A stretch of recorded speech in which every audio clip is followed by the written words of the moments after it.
เสร็จจากว่ายน้ำเราจะไปทานอาหารที่เกาะราฮัมนะครับเราไปชมกันครับ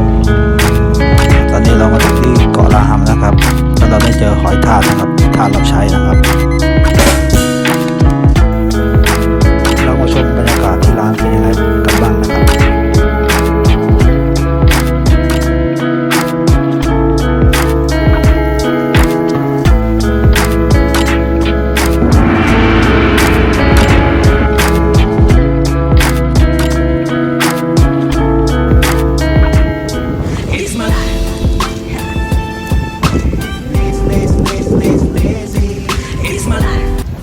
มาดูบรรยากาศตอนมืดบ้างนะครับ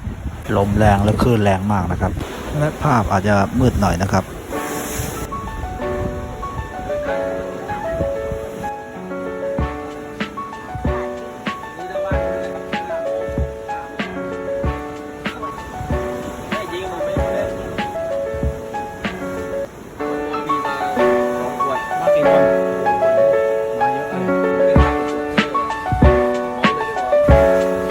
ขอจบคลิปเท่านี้นะครับบ๊ายบายแล้วพบกันใหม่ติดตามด้วยนะครับ